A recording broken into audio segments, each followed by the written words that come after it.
Bonjour mesdames et messieurs, bienvenue dans une nouvelle vidéo. Nous sommes en direct au jardin des faïenciers. Alors comme vous pouvez voir, aujourd'hui, il y a un peu des averses de pluie. Et ça va normalement s'améliorer un peu à partir du week-end. Ce qu'elle est vraiment magnifique.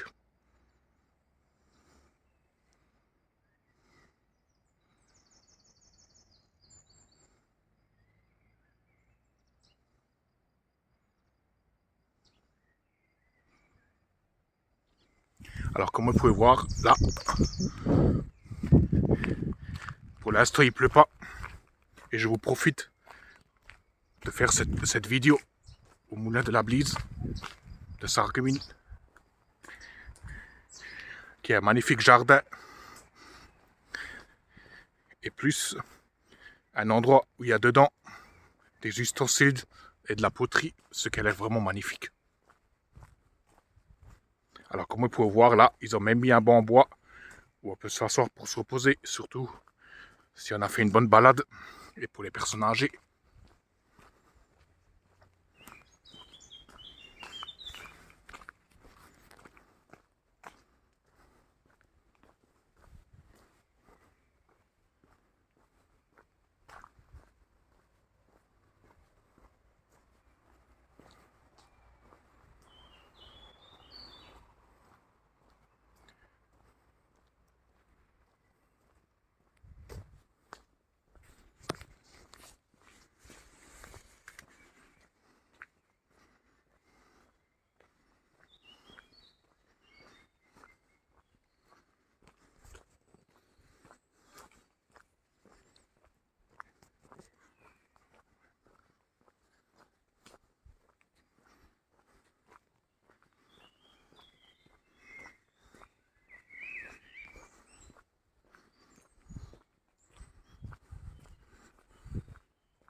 Et là, vous voyez même des jolis lampadaires, mais ceux-là, ils s'allument que à partir de janvier, quand il fait nuit à 5h30, des fois le soir, avant qu'ils ferment, pour illuminer le site du jardin des faïenciers et du moulin de la Blise.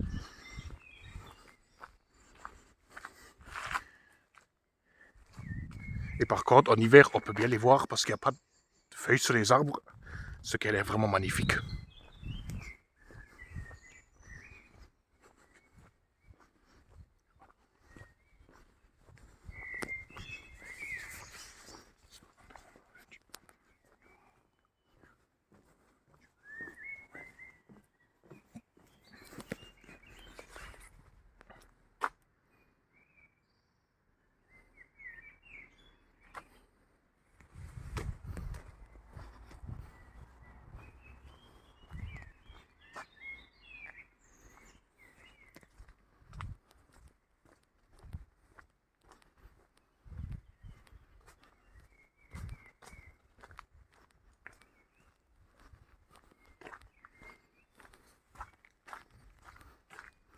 Et là, vous voyez les jolis haies qui ont l'air vraiment magnifiques.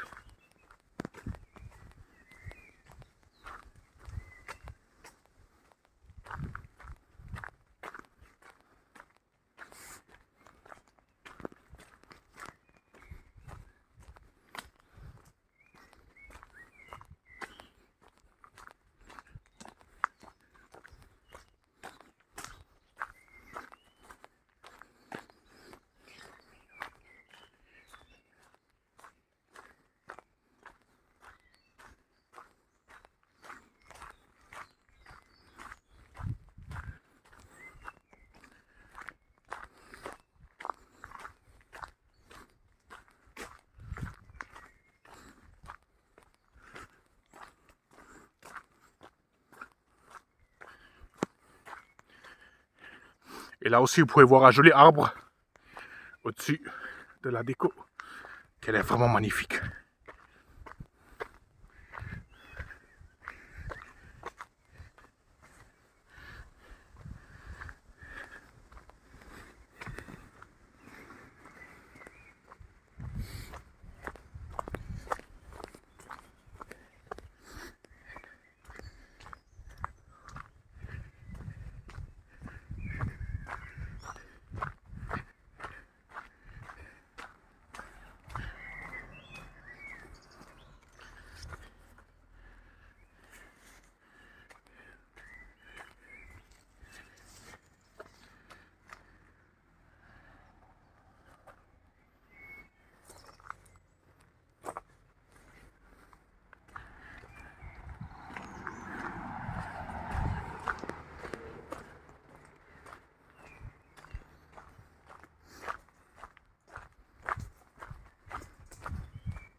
Et là, vous voyez le tunnel en forme de haie, où on peut passer dessous pour se balader, ce qu'elle est vraiment magnifique.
Et là, vous pouvez voir une jolie vue sur la Sarre de la Blise depuis le jardin des faïenciers, qu'elle est vraiment magnifique.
Et là, vous voyez les jolies fougères, qu'elle est vraiment magnifique.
Et là, vous avez même le cimetière des Meules, le texte que je vous montre en français et en allemand, qu'elle est vraiment magnifique.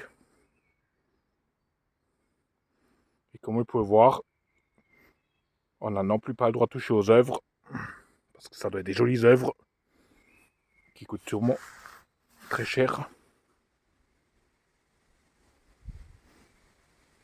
Ce qu'elle est vraiment magnifique.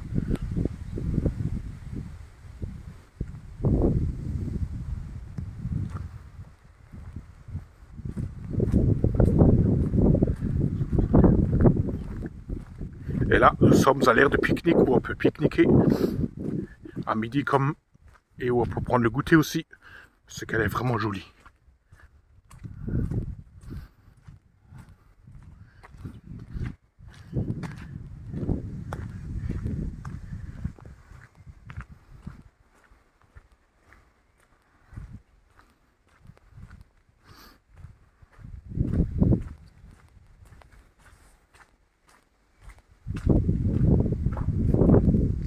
là, je vous montre de loin les jolies feuilles roses, les genres de fleurs blancs qui ont poussé sur les arbres et qui ont l'air vraiment magnifiques.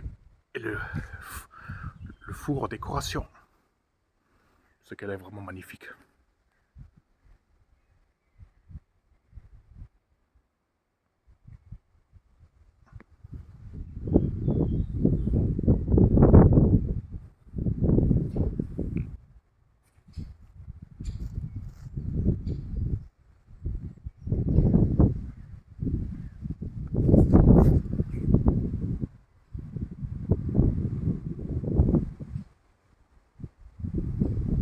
Alors comme vous pouvez voir aujourd'hui, il y a aussi un peu de vent qu'ils ont annoncé de 40-50 km/h à peu près, mais c'est pas tellement.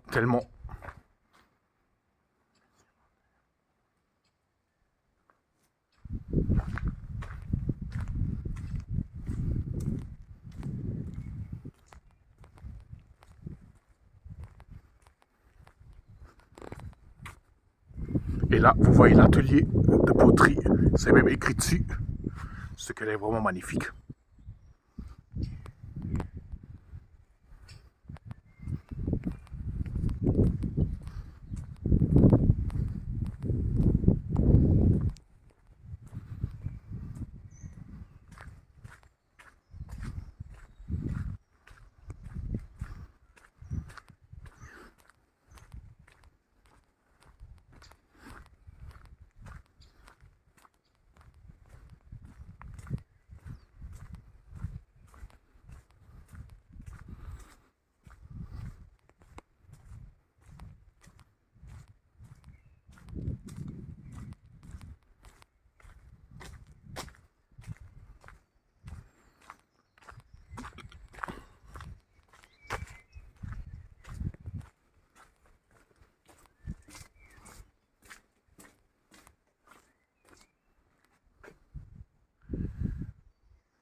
Et là, nous sommes comme dans un genre de labyrinthe au mur, qui est vraiment magnifique.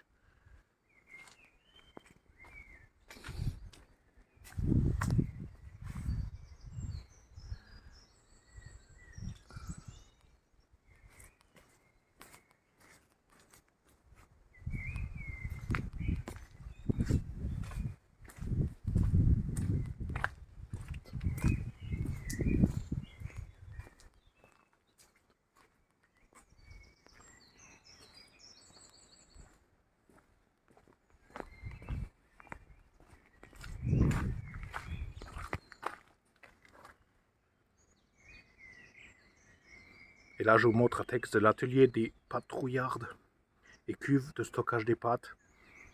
Alors le texte est aussi en français et en allemand, ce qui est vraiment magnifique.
Et là,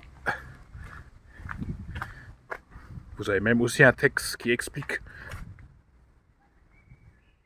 le site du Moulin de la Blise.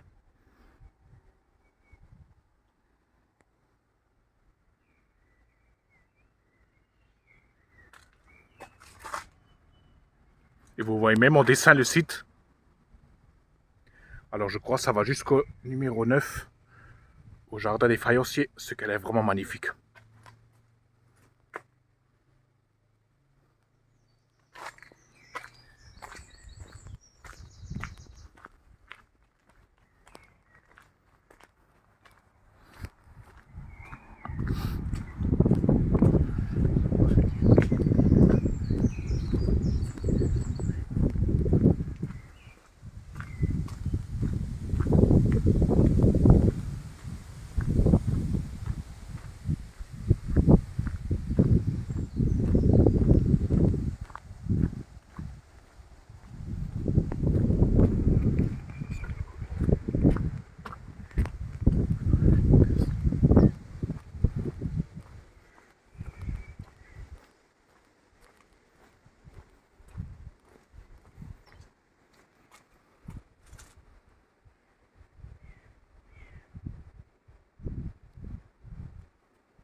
Et là aussi, vous voyez un joli tunnel en feuilles et des crayons en décoration, ce qu'elle est vraiment magnifique.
Alors là, on peut malheureusement pas y accéder.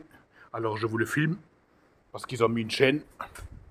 Alors je vous le filme au maximum que je peux à partir de là.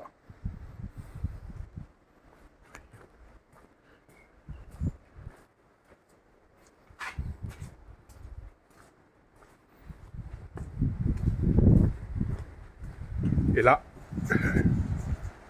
je vous montre la cascade qui est à nouveau descendue parce qu'il n'a pas beaucoup plu. Il y a juste un peu qui coule au milieu, mais il n'y a pas toute la cascade entière à cause la sarre n'est pas tellement montée. Et vous voyez juste la petite cascade qui coule à côté et un peu au milieu de la grande, ce qu'elle est vraiment magnifique.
Et là, vous entendez le texte du Moulin de la Blise qui dure dans les 7 minutes et qu'elle est vraiment magnifique.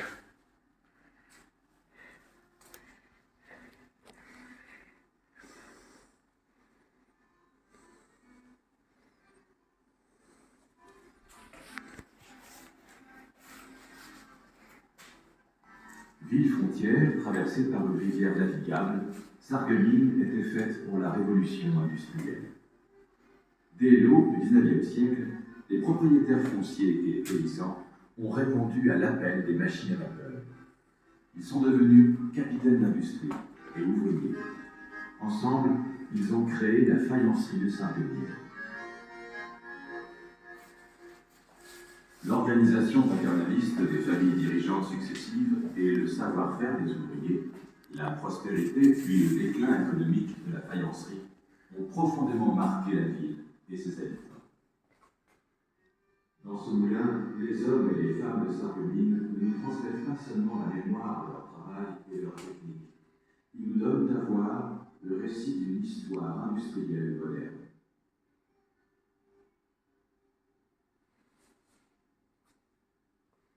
En 1825, Paul Schneider, le directeur de la faïencerie en pleine expansion, achète un petit moulin situé sur les bords de la Venise.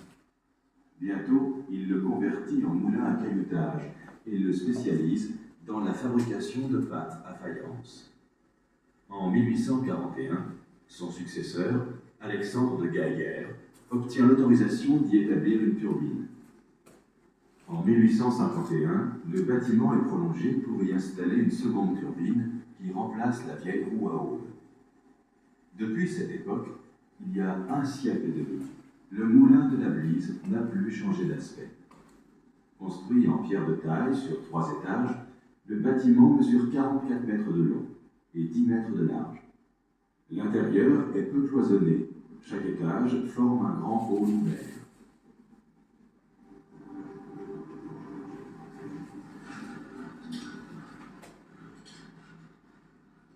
Habité par le vacarme incessant d'une forêt de courroies et d'arbres de transmission, le moulin captait l'énergie de la rivière et la guidait jusqu'en haut du bâtiment.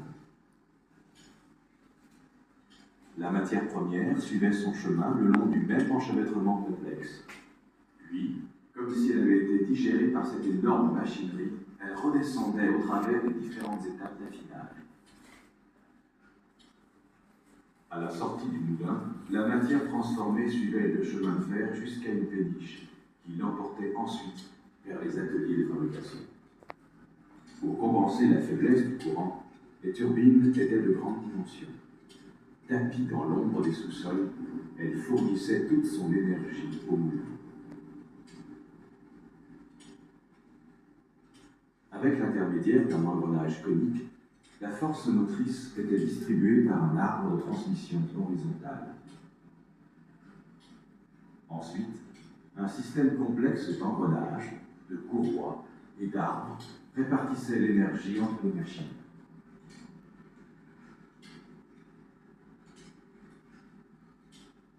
Vers 1900, le moulin a été électrifié. Un alternateur a été raccordé à la transmission centrale par un système de courroies et de renvoi.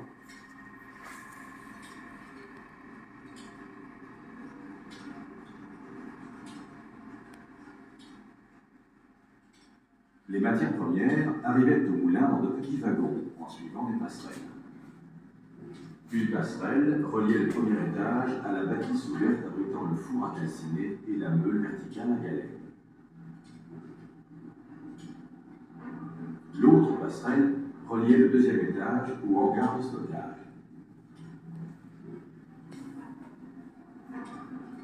Des monte-charges rudimentaires, construits en bois et en grillage, permettaient d'acheminer les wagonnets entre les étages.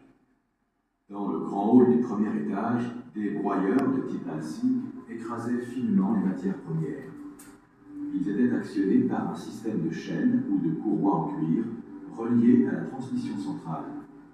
On les remplissait par gravité à travers des treillis situés à chaque étage. Au second étage, des wagonnets circulaient sur des rails de coville. De forme trombonique, ils se vidaient dans les broyeurs par un tiroir amovible. Une citerne, alimentée par une pompe, fournissait de l'eau aux broyeurs. Au rez-de-chaussée, 2 meules verticales reposant sur le sol en pierre maçonnée broyaient le biscuit et le feldspath. À la sortie des meules, les matières tombaient sur une couronne en bois, puis dans des godets qui les déposaient sur un grand tamis trombonique. Les produits fins tombaient directement dans un wagonnet, alors que les morceaux mal concassés retombaient sur la meule. Les meules étaient alimentés en énergie par un système d'engrenage, de poulies et de courroies.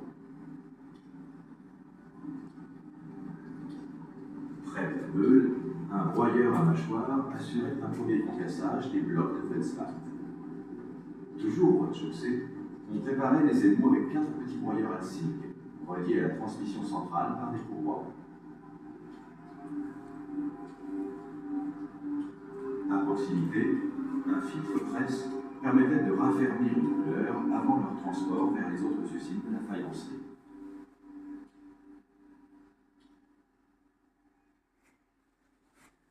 Aujourd'hui, le moulin réunit tous les aspects de la fabrication de la faïence, alors qu'à l'époque de sa pleine activité, il en constituait seulement une étape.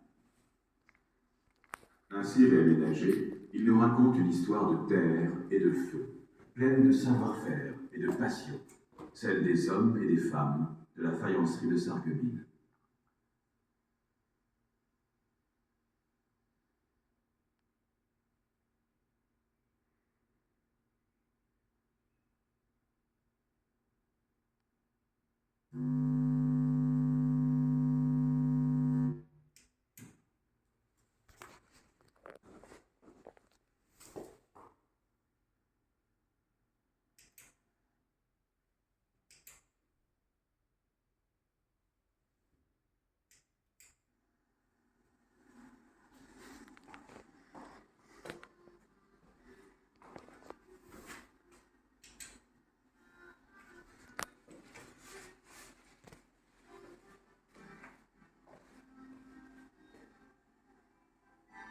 Saargemünd war, als Grenzstadt und von einem schiffbaren Fluss durchquert, für die industrielle Revolution wie geschaffen. Ab Beginn des 19. Jahrhunderts sind die Grundbesitzer und die Landbevölkerung enorm der Landverschädigung geworden. Sie wurden industriell arbeiten. Zusammen haben sie die Faïence-Manufaktur zu Saargemünd geschaffen.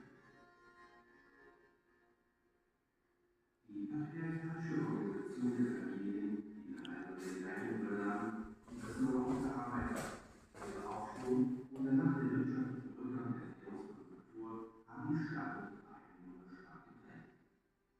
In dieser Mühle vermitteln uns die Männer und Frauen aus Saargemünd nicht nur die Erinnerung an die Arbeit, sondern erzählen uns die Geschichte der modernen.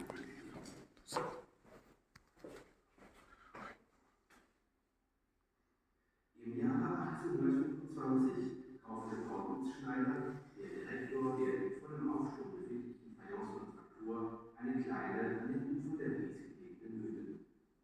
Sehr bald wandelte er sich an eine Steinmühle und richtete sie besonders für die Herstellung von Keramikmassen ein. Im Jahre 1841 erhielt sein Nachfolger Alexandre de Geiger die Genehmigung, dort eine Turbine einzubauen.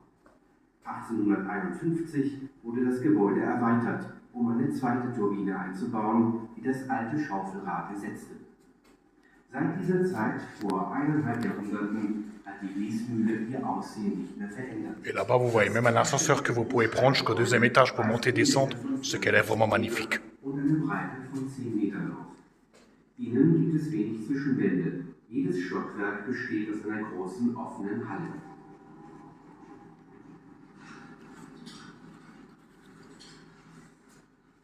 Erfüllt vom unaufhörlichen Lärm der zahllosen Antriebsriemen und Wellen, gewann die Mühle die Energie aus dem Fluss und leitete sie bis ins oberste Stockwerk des Gebäudes. Der Rohstoff nahm ebenfalls seinen Weg durch das Labyrinth nach oben, um dann, als ob er von dieser gewaltigen Maschinerie verschluckt würde, über die verschiedenen Verarbeitungsphasen wieder nach unten zu gelangen. Nach dem Verlassen der Mühle wurde der veredelte Stoff mit der Eisenbahn zu einem Lastkran befördert, der ihn danach zu den Produktionsstätten brachte. Um die geringe Stromstärke auszugleichen, waren die Turbinen sehr groß. Im dunklen Keller versteckt, lieferten sie der Mühle ihre ganze Energie.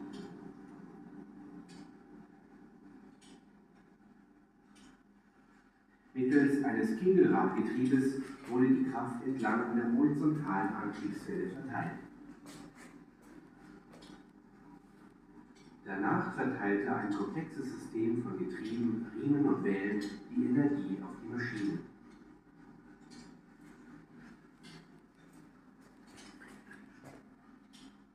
Um 1900 wurde die Mühle elektrifiziert. Über ein System von Riemen und Umlenkscheiben wurde ein Wechselstromgenerator an den zentralen Antrieb angeschlossen.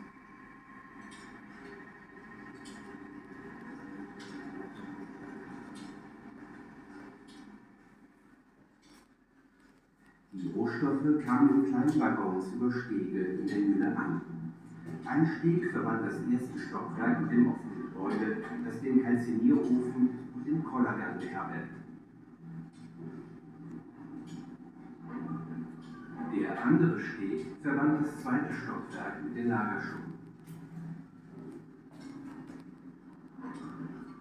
Primitive Lastenaufzüge, die aus Holz und Gittern gebaut waren, ermöglichten die Beförderung der Rollwagen zwischen den einzelnen Stockwerken. In der großen Halle im ersten Stock zerkleinerten Trommellastmühlen die Rohstoffe sehr fein. Sie wurden über Ketten oder Lederriemen, die mit dem Hauptantrieb verbunden waren, angetrieben. Befüllt wurden sie unter Ausnutzung der Schwerkraft über Trichter, die in jedem Stockwerk angebracht waren. Im zweiten Stock liefen die kieselstumpfförmigen Rollwagen auf Depotwindenschienen und entleerten sich durch ein ausziehbares Schubfach in die Trommellastmühlen. Eine pumpengespeiste Zisterne versorgte diese Mühlen mit Wasser. Im Erdgeschoss zerkleinerten zwei Kollergänge, die auf einer gemauerten Grundplatte ruhten, die Scherben und den Feldspat. Nach dem Verlassen der Kollergänge fielen die Materialien auf eine Holzkrone und danach in Behälter, die sie in ein großes kegelstumpfförmiges Sieb entluden. Die fein zerkleinerten Produkte fielen direkt in einen Rollwagen, wohingegen die schlecht zerkleinerten Stücke wieder vor die Läufer fielen. Die Kollergänge wurden über ein System von Getrieben, Riemenscheiben und Riemen mit Strom versorgt. In der Nähe der Kollergänge ermöglichte ein Backenbrecher ein erstes Zerkleinern der Feldspatlücke. Immer noch im Erdgeschoss waren 4 kleine Trommellastmühlen über Riemen mit dem Hauptantrieb verbunden. Sie dienten der Zubereitung der Glasuren. In der Nähe sorgte eine Filterpresse. Pensez à la fin de cette vidéo, likez, commentez mes vidéos, abonnez-vous à ma chaîne et on se retrouve à la prochaine.